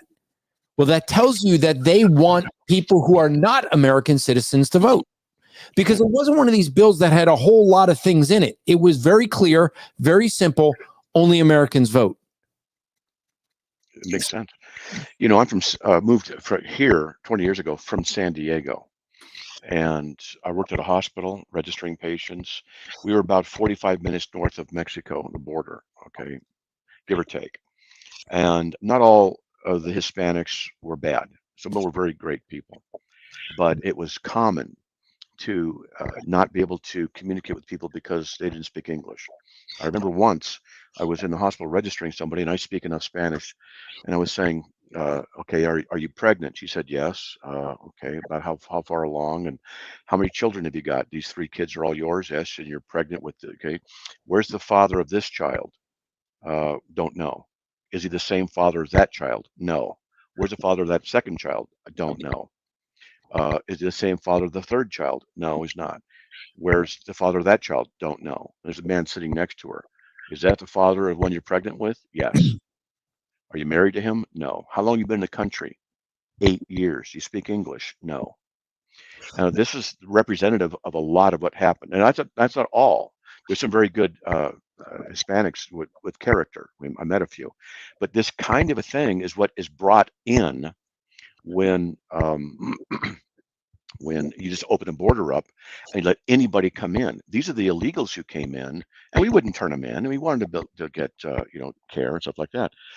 My car was broken into. My wife's car was stolen, and they found it near the border. So, I had to learn Spanish even more in order to be down there and do what I had to do. And it's because when you open the border up, it gets flooded. Mm-hmm. And this is what the Democrats want. They don't want harmony. They don't want citizens who paid the taxes to have their rightful due. They want to take advantage of the system, manipulate the system for their own power and their own control. And they don't care if they harm others in the process. And that's the point.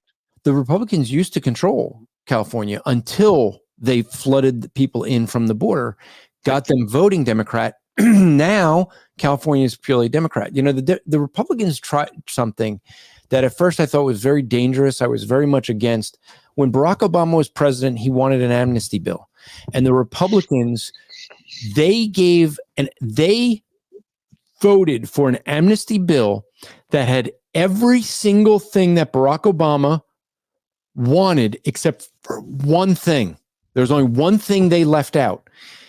Everything he wanted for amnesty, but they had a stipulation that the people who got amnesty could not vote for 20 years. And Barack Obama vetoed it. That tells you what he wanted with the amnesty. Yeah. Okay, that's what it was all about. So he ends up trying to do it through executive order. But yep. So let's continue. You're now up to 1860. So in 1860, 11 states secede from the Union. Democrats start the Civil War. Yeah, they wanted slavery. And how many thousands and thousands and thousands died because of that? In 1863, Republican President Abraham Lincoln signs the Emancipation Proclamation. Again, in 1863, Republicans elect their first Hispanic governor, Romualdo Pacheco of California. 1865, Lincoln was assassinated. His vice president, Andrew Johnson, a Democrat, assumes the presidency who was opposed to integrating the newly freed slaves. So the poor blacks, they're getting their rights are given to them. And then the Dems get in power when the Republican president's killed, assassinated, murdered, and they want to be in control. And we could talk about similarities between that and what happened a couple of weeks ago. In 1865, Republicans passed the 13th Amendment, which permanently outlaws slavery. Who passed that? Were the Democrats? Nope. But in 1865, Democrats established a black codes, a state and local statute intended to marginalize blacks and keep them in indentured servitude. Poll taxes and literacy tests prevented them from voting. You didn't have any problem. You prevent the people you don't want to vote by certain requirements, but then you remove all requirements when you want them to vote. The hypocrite pieces of hell sucks. 1865, Confederate veterans found the KKK to oppose the Republican Party's integration of blacks.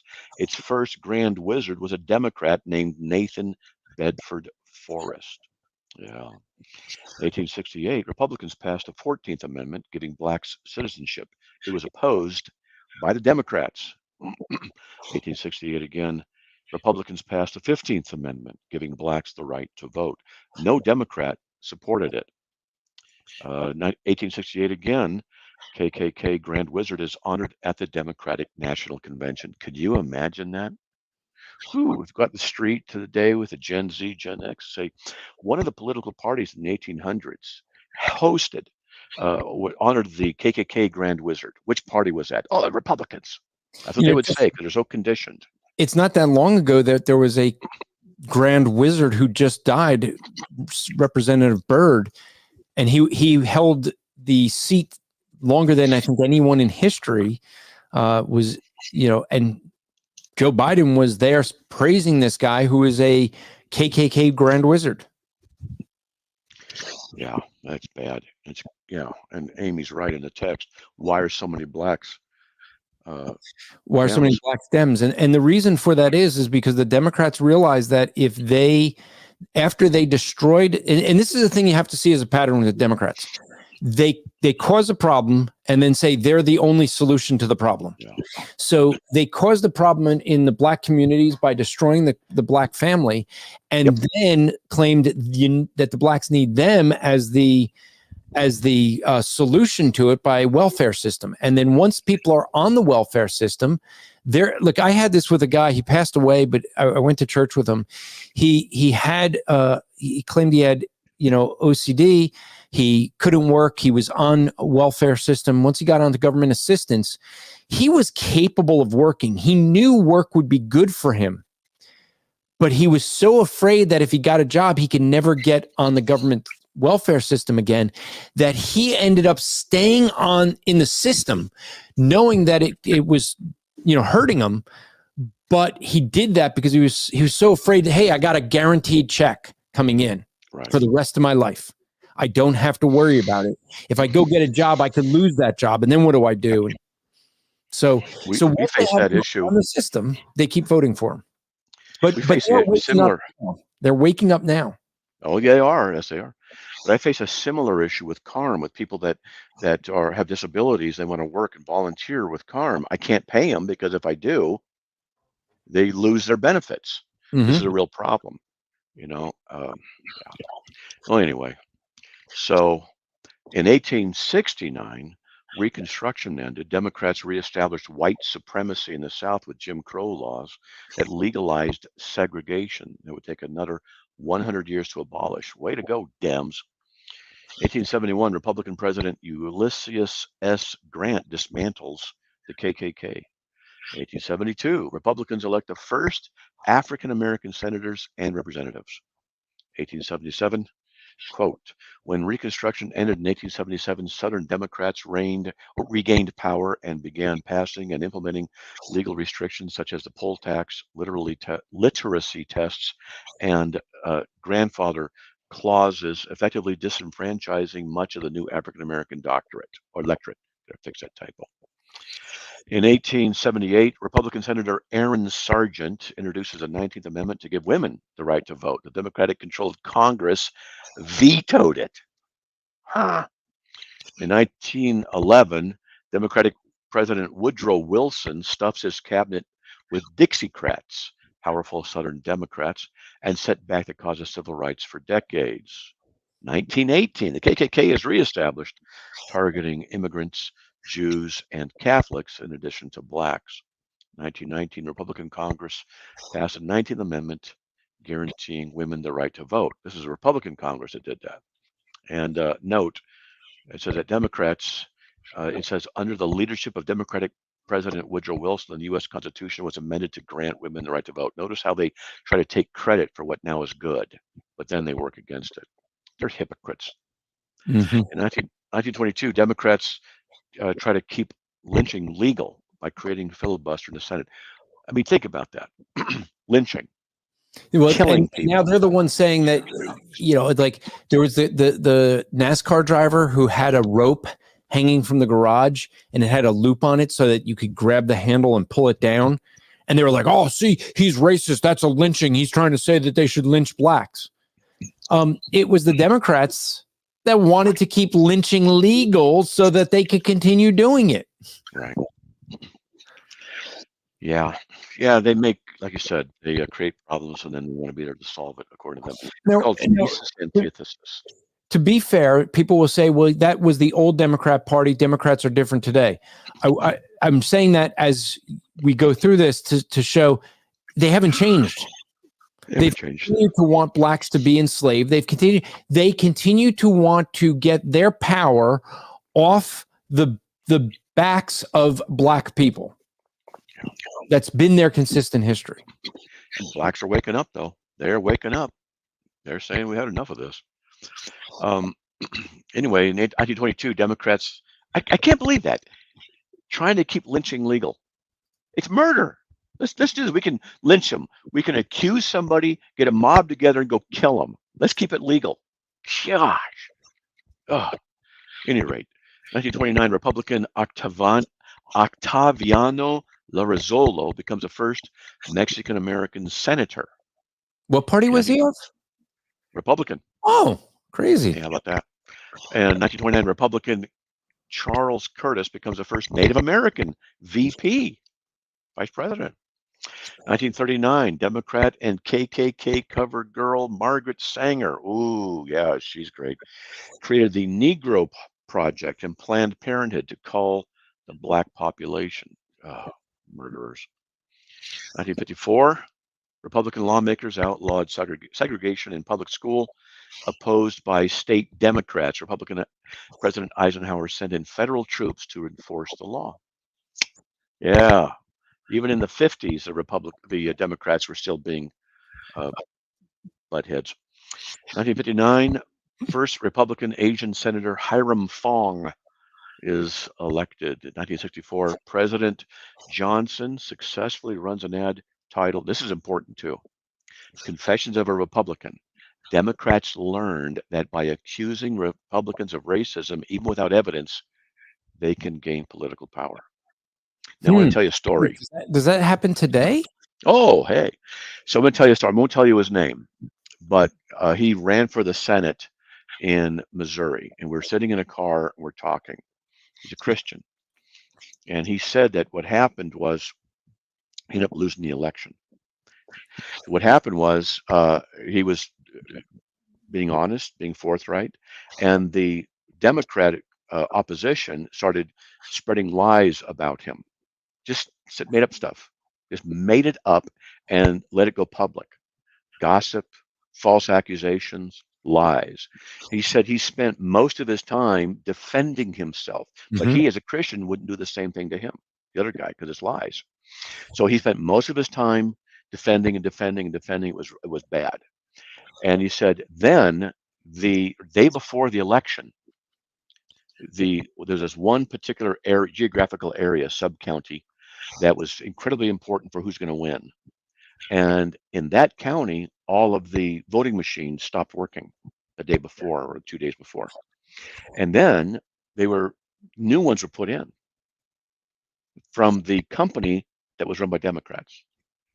And he just barely lost the election. He told me this. I know who he is. I can still get in contact with him, but he told me this, and I'm not going to say who it was. Yeah. But so, Matt, you're saying that, and I mean this is what we end up seeing, though. This isn't unusual. Now, what the Democrats are having a hard time with, the reason they hate a guy like Trump, is the way Trump handles it. Is he doesn't sit there and defend the racism. He points out what they're doing. I don't know if you saw he was on with the black journalists, and they're like, asking him all these questions, which really weren't questions. They were attacks on him. You believe this, you say this, and it's like, there's no question here. It's just an attack on him. And so they asked, do you think that, Kamala Harris is a DEI president? He goes, well, tell me what DEI is. Define it. And she's like, well, diversity. He goes, okay, what does it mean? So basically she's like, well, is it, do you think she's a black president? He goes, well, I don't know. She's been Indian for many, many years. It's all of a sudden she's black. I mean, like, so if she's not okay with being, with her own background, why should I be? Now what did he do? He never even, they want to say he's a racist. They want to say he's against her because she's black. And yet what does he do? He just points out, well, she's actually Indian. She's not black. It's like people used to get upset with me when I'd say, people would be like, well, Barack Obama's the first black president. Well, he's more white than black. He was raised by his white mother and grandmother. If you read his own books, he'll tell you as a teenager in high school, his mother took him to the library so he could learn what it means to be black. So when he talks about, the black experience, he learned it from books according to his own writings. He didn't know the black experience because he grew up white. Yeah, liars, deceivers. This is what the Bible prophesies. We could do a little show once called Depressed Eschatology and go through what the Bible says. Yeah. Okay, well, 1939, why is Margaret Sanger so important? because she was the one who founded Planned Parenthood, by which the justification for killing millions and millions and millions of babies is there. Yeah. And for folks to understand, I want you to note the date of that. 1939. Let's put it in history. This is when Adolf Hitler is in Germany, and he is writing for, basically what he's doing is he is writing for a case against Jewish people. And he's basically saying, well, they're not human. And he's arguing for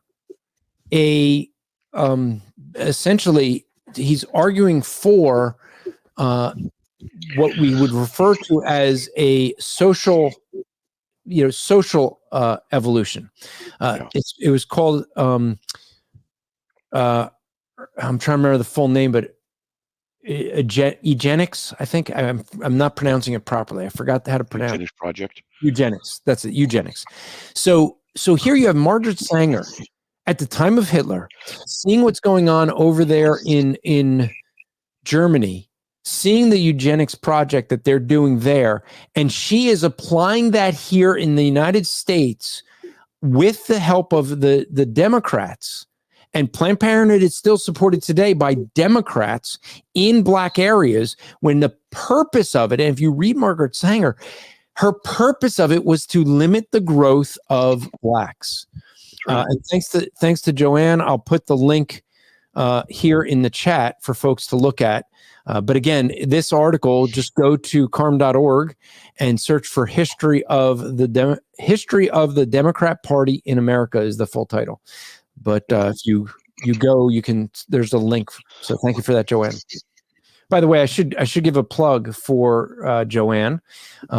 Joanne runs the prayer group at Carm. So if you have prayer requests that you would like, you could contact Carm, go to carm.org, and there you'd be able to click where you can share prayer requests, and they pray regularly for those people that have prayer requests. So something that you could do, she does a good job at it too. She does. Yeah. She's perfect for it. Yeah. Yeah. All right. So, Want to continue last little bit? Yeah. Okay. But I think it's important that they learn to use lying and deception in order to gain power. That's something the Antichrist would love. Anyway, Democrat Lyndon B. Johnson, who became president after Kennedy's assassination, said in 1963, "I'll have those N-words. Vote Democrat for the next 200 years. And these Negroes, they get pretty uppity these days, and that's a problem for us. We've got to give them a little something, just enough to quiet them down, not enough to make a difference." Yeah. And the last one here, 1964. The Republican-controlled Congress passes the 1964 Civil Rights Act as an extension of Republicans' 1957, 1960 Civil Rights Acts. Democrat senators filibustered the bill for a record 75 days. Wow. Yeah. So 1964, it was the Republicans that were fighting for the Civil Rights Act and the Democrats trying to prevent it. So just let these things sink in when we talk about these parties. Now, Matt, what I'm going to do is I'm going to let you mute yourself. Go look at what Cameron said. You and I both know Cameron, and I don't know that I could trust him, but he wants me to. He sent a video to us and said I should go to the 19-minute mark and play that. I will let you decide whether we're going to play. I have it queued up in case you say yes, but it's from your Matt Slick live show.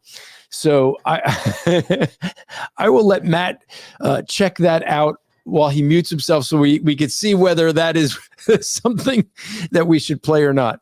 Sorry, Cameron, but we both know you well. All right.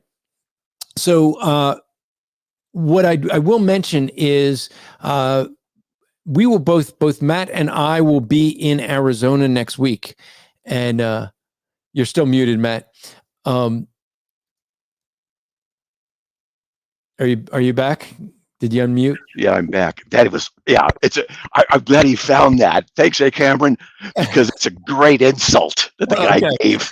All right. I'll tell you what's going on. Give you the background. This guy calls up, name's Ryan, calls you up on the show, and he's intellectual. And for some reason, I keep cornering him and exposing his problems. And he goes on and on and on. And so let's just say he got really upset. He got really upset last week.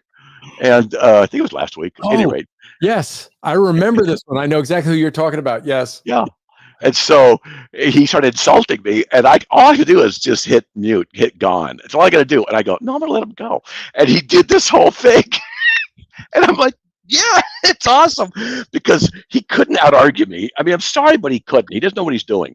And so he just got so mad that this is what he did. Play it. I think it's awesome. He would call you. He calls you regularly, and he would be like, he would try to, he would sit there and try to use what you say against you, but every time he'd do it, it's like he wouldn't stay consistent with it. But yeah, let's listen. Well, the thing is, I've gone through exactly what I do with biblical exegesis. I've taken you through that, and you agreed. I've done my own translation. I've done my own exegesis. Okay. And by the way, I guess we've come to the same point again. So why don't you enjoy your guano buffet for your furtive symbiotic sycophants and enjoy yourself, okay? Your ignorance and your stupidity is a degradation to the cause of Christ and to the cause of apologetics. You are ignorant and you are arrogant and you are a stupid debater. Okay. Well, and yet I beat you all the time. That is a great, yeah. Sorry, but people who've watched him, he and I, in our debates and listen, they go, why does he keep calling? Yeah, he calls regularly. His issue is he hates Calvinism. He doesn't want to deal with it, and he tried to bring these things up. I mean, I've listened to him, and I mean, I would agree with some of what, a lot of what he would say on 1 John 2:2, but the problem he has is his way of arguing was really pathetic. And he didn't like that you would, it was really interesting. What he wanted to do is he wanted to nail down to, let's ignore all the other scripture and only look at this one, and then use this one to define everything. And yet, if you do that, it's like, no, you can't do that. Like, because you turn to like John 6, and he'd be like, no, you can only stick to 1 John 2:2. Well, the challenge I would have for him would be, okay, I could agree with his view of 1 John 2:2. Now my question is, how does that fit in with everything else that Scripture says? Yeah, that's right. Yeah. It's like hermeneutics. You and I both know about hermeneutics. Mm-hmm. The overly basic simplicity is you begin with, I call it a target, and then it gradually gets wider. What's it say? Look at the context, what it says, related stuff around it, related verses. That's it. It's not hard. There's variations in there, but that's all you got to do. And apparently that wasn't the right thing to do. Interesting. Yeah, that was good. I like that. That was pretty good. Yeah. Okay. I enjoyed it. Cameron. Yeah, Cameron's listening. Hey, way to go, Cameron. Way to go. Appreciate it. So we got like a couple minutes left. First off, let me just ask, is there anything that you want to promote for going on with Carm? Any work that you guys are doing over there? Just working on articles. We're trying to get our SEO up. It's very difficult to do. We are trying to monetize their videos. We're having a major problem with that. We've got over 22,000 people on the Carm video stuff. Having a major difficulty with that. I've got just another problem. I just finished rewriting or re-editing my my novel, The Influence, and I want to get it up and released within the next day or two. Working on that, and I'm going to probably pick up another project I started 10 years ago. The family training course, and work with that. I don't know if you've seen that. No. But it's an idea I've had, and I think it's a really good idea. I can share it with you, and you can tell me what you think of it. But I think it's a really helpful idea for the family, and I need to work on something like that. So, there's that. And then my wife's health, and but I just tell her, you're lucky to have me. I'm wonderful. Yeah. She rubbed her forehead a lot more lately. I've noticed. I don't think she believes that, just so you know. Well, she doesn't deny it, but she's getting more headaches. I've Okay. noticed, rubbing her Look, forehead a lot. let's just be clear. Her shaking her head back and forth, closing her eyes with her hands on her forehead, that's not agreement.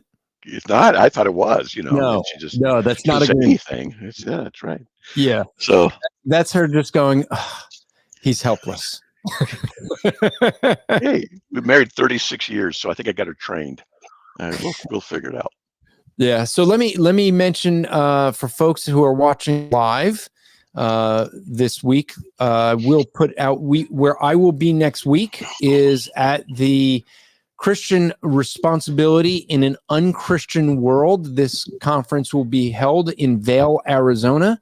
I'm going out early. It's going to be August 8th to 10th. I will be out because I'm preaching at Pastor Dominic's church this weekend. It'll be actually Pastor Dominic, and he also is, for folks who know the name, Gabe Hughes. Gabe Hughes' church is out that way by, I forget where Dominic Grimaldi is, in Costa Mesa, I think is the town. Costa Mesa, Southern California. Yeah, Costa Mesa. Well, no, that's not. It's well, then I'm thinking the wrong place. It's something. It's in Arizona. Oh, sorry. Yeah. So, but Gabe Hughes from When We Understand the Text, the What videos. His church is out there, and so I will be doing an evening service with both their churches this Sunday. But the next weekend is the conference, Christian Responsibility in an Unchristian World. If you want to attend, there's a QR code there that you can quickly scan. I'll leave it up so you can scan it. A lot of people will be like, hey, I don't know any of these speakers. That's the whole reason. What we're trying to do is get a conference where a lot of the speakers aren't these celebrity speakers, but they're all outstanding, excellent speakers, so that folks would hear some great talks. And we're covering a wide variety of topics. I mean, it's going to be a packed event. So I want to encourage you guys to come on out to that. You can go to strivingfortrinity.org, and we have a banner page for that. So if you can make it out there, it will be very good for you to see. So here we got Fatima from Philippines. Matt, this is one of the folks that when I was out of the Philippines got to know. She says, great show, Andrew. Good stuff to see more of Matt Slick's work. I thought he didn't do well in cessationist debate, though. He's better with the history stuff. Ha, ha, ha, ha. So at least one person agreed with my position, but I think she came into that debate agreeing. We did make one. I think I made one fatal mistake in that debate. What, talking? No, that was the idea of saying that the loser was going to have to sing to Ed happy birthday, and people agreed that they wanted you less to sing. So that's for sure. People decided you won the debate. I'm going, is it because they wanted to hear Matt less than me? Was that? Oh, man, I can't sing. I cannot sing. I am so bad at it. My voice sounds like this when I sing, except off key. It's just horrible. You know, my daughter, who's one of my daughters, very, very, very, very good singer. And we're driving one day. She said, "Dad, could you really sing? I want to hear what you sound like." I said, "No, you don't." She goes, "Yeah, I do." Honest. I said, "No, it's not going to be good." She goes, "No, I really want to." I said, "You for real?" She goes, "Yeah." She goes, "Okay, you serious?" She goes, "Yeah." I said, "I only do this once." She goes, "Yeah, I want to hear." So I said, "Okay, I'll give you 5 seconds." So I sang for 5 seconds, dead serious, best I could. She paused for 10 seconds, didn't say anything, looked at me and said, "Was that for real?" I said, "Yes." And she said, "Ay, ay, ay, ay, ay." I never forgot that. I started laughing. She speaks some Hebrew. Because ay, ay, ay. I told you. She goes, "You weren't kidding." Yeah, it's pretty bad. Can you sing for us for 5 seconds? Oh, no. That's okay. We don't want to get banned off the internet permanently. No, I think it'd be nice. I think audience, do you guys want to hear Matt sing? Not happening. Let's see a yes or no whether you want to hear Matt sing in a No, I don't do that. In fact, even when I'm in church, I don't sing. I don't sing because I'm just that bad at it. And what I will if I'm by myself, and then it's just enough so I don't have to hear it. Pretty bad. Well, Yeah, Fatima says maybe you can rap instead of sing. Oh yeah, there you go. I There do you that go. sometimes when I'm working on something and hit my toe. So, all right. Well, let's just. I'll bring this up. Give me a moment here, Matt. I'll give you one of my hate mail that I got. Oh yeah. See what you think of that? It may not be as good as the hate mail you get, but let's see. All right. So you got to wonder about Matt that he likes hate mail though, but oh, it's awesome. It's awesome. And, but you know how to enjoy it though. Maybe I can teach you how to enjoy it. Yeah. All right. So here's an email that I got some time ago. Hello, Andrew. I listen to you all the time. I watch your program every week, but you are a liar and never say anything that's true. Everything you do is a pack of lies. Why don't you just stop everything you do? So, Matt, on your rating scale, how is that for some hate mail? Good. See, look, okay, I got to help you out here. Now, when you get an insult, one of the things you want to look for is clarity of thought, succinctness, and an attempt at an accurate delivery. I think that's pretty good. That's at least a 5. At least a 5, okay? So there were several very succinct points there. You're a liar, okay? And you never speak the truth. Just a pack of lies, and just stop doing it. Now, see, I appreciate those kinds of insults, those kinds of declarations. The person is now imposing his value upon me because everything I say is a lie. And so how could it be that everything I say is a lie since I'm saying I'm on the radio and I'm reading this guy's stuff and I'm reading it? Is that a lie too? I don't know. Maybe you can help me out. And you just got to have fun with it. You start going and you go, that's a good one. That really is nice. And never speak the truth. Never? Then why did my wife staying with me? Why? How do I sign a bill? How do I pay this? Never. I mean, come on.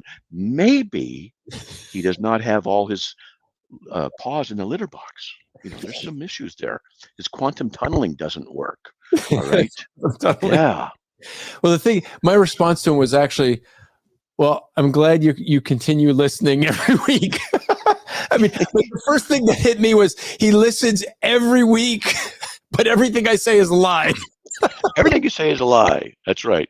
See, I like pulse quasars in stars that pulse when they're in synchron. This quasar doesn't pulse, you know. I love those things. Pulsars. Yeah. Pulsars and pulsing. Yeah. Yeah. I mean, you're right in the fact that it was quite succinct. I thought it was just funny in the fact that he says he listens to everything I do. And yet, everything is a lie. And just stop. I've gotten the same kind of emails. I mean, there's variations of it. In fact, I was so discouraged by the lack of quality of the insults that I wrote a page, an article on how to insult me. I actually wrote 10 insults. They started off rather mundane and they got to the more sophisticated. They're grammarly correct. They have not too many invectives in there. It can't be pejorative, but you got to be insulting and intellectual. So I just said 1 through 10, and then you get longer, more sophisticated. And I said, just pick which one you like and then email me number, whatever it is. Literally, someone said to me, I don't like you. Insults 1 through 10. I wrote back, well said. I don't know if you remember years ago, I had an app on my phone. It was a Shakespearean insulter. And I didn't tell Matt about this for years, but every day I would get an insult and send Matt a Shakespearean insult. So it sounded very high and lofty, and yet it was an insult that it'd be like, wait a minute, that was an insult. That's right. It was great.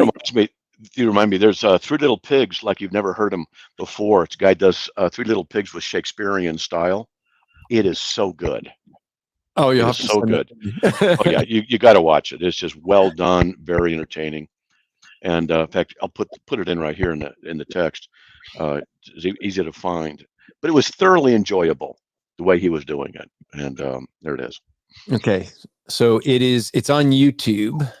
Yeah, and you type in Three Little Pigs, like you've never heard before. John Branyan. Yeah. Okay, I will have to check that out. It was fun. It was enjoyable. It's stuff like that, you know. Well, I folks, would go to hear him do nothing but. I would pay to go to hear him do nothing but tales. You know, the Little Red Riding Hood, whatever it is, all the stuff that way. You know, all of that. I'll close with this. And say, so I had a guy, that he was telling me how the black preachers preach in a cadence, and he was saying that basically he was saying it doesn't matter what you say, it's about the cadence, and you'll hear like even Barack Obama used to give speeches with that kind of cadence. Kamala Harris right now is starting the same thing, and it's a mesmerizing type of cadence.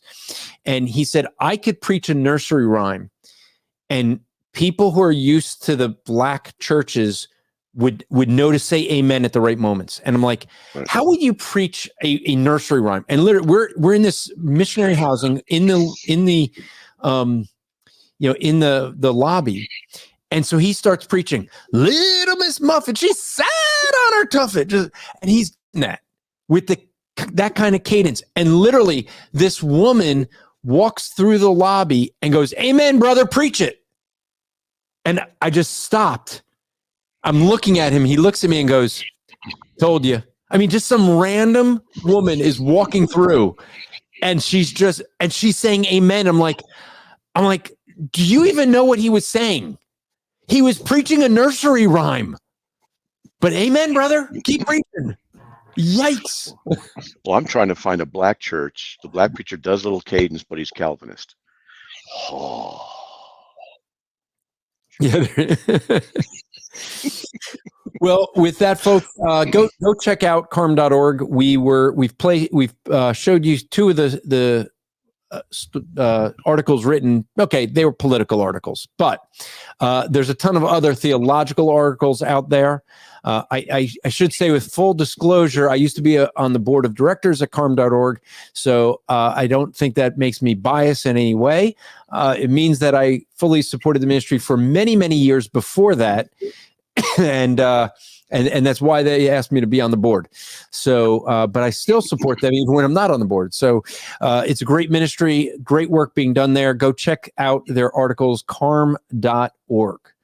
So, Matt, thanks for coming on. I think it was helpful for folks. What we got coming up for you guys next week. Maybe Matt will jump in. I won't be here because I will be at the conference. But Drew will be doing a show. His title will be Calling Down Holy Fire, Judging Teachers, and Open Q&A. So I'm sure he's going to get into some Bethel music, maybe, and things like that. Good. We'll see. So the week after that, the 15th, August 15th, we will have an atheist that I debated in Dallas, Texas. Bill, he's going to come in, and just understand this is the title we're going to discuss, and I want you to remember this is with an atheist, but the topic will be, have atheists gone too far with Bill Kleck? Bill is someone who loves Justin Peters' ministry. He loves the work that Justin's doing. He loves the work that I'm doing. He thinks it's great, and he's an atheist. He loves when we call out Benny Hinn and these others. And so he actually thinks that some of the atheists have gone too far in criticizing Christianity. That should be a good discussion. Following that, on August 22nd, we're going to have the godless grandma. She is Kelly Purcell. She is coming in. She had a video she did criticizing Leighton Flowers on his argument on God's sovereignty, human responsibility. And as an atheist, she had pointed out problems. She claims she used to be a Christian. I'm sure we're going to address that August 22nd. And she'll come in, and I told her that I think I can resolve the issue of human responsibility and God's sovereignty for her. So we will do that. On August 29th, I'm going to have John Harris from Conversations That Matter come in. We're going to discuss a video that one of you sent me to review, and I figured it'd be good with him because someone is criticizing. This is supposedly a Christian pastor preaching a sermonette. I'm saying that because, well, he may not have been a pastor, but he was preaching for his pastor who was away, and it's hard for me to call it a sermon, but we'll review that 20-minute, I think it was about 20-minute message, and look at what he talks about Christian nationalism and his view of it, and we'll address that.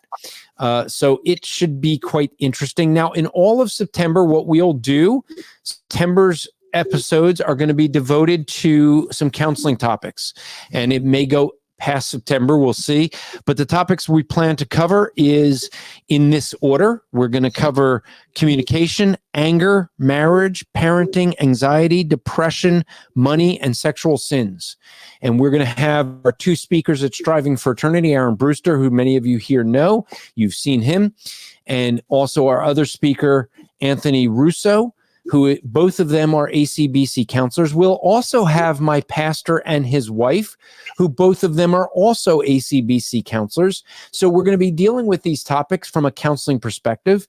So if you do have questions in any of those areas, my encouragement to you is to let us know. Make sure that you join us those weeks for your questions, but you can email us your questions if you want, info@strivingforeternity.org, so that we could get those questions, make sure they're in for that. So info@strivingforeternity.org. And so with that, we're going to end the show and just remind you all to strive to make today an eternal day for the glory of God, and we'll see you next week. And thanks, Matt. Okay, thanks for having me on. God bless.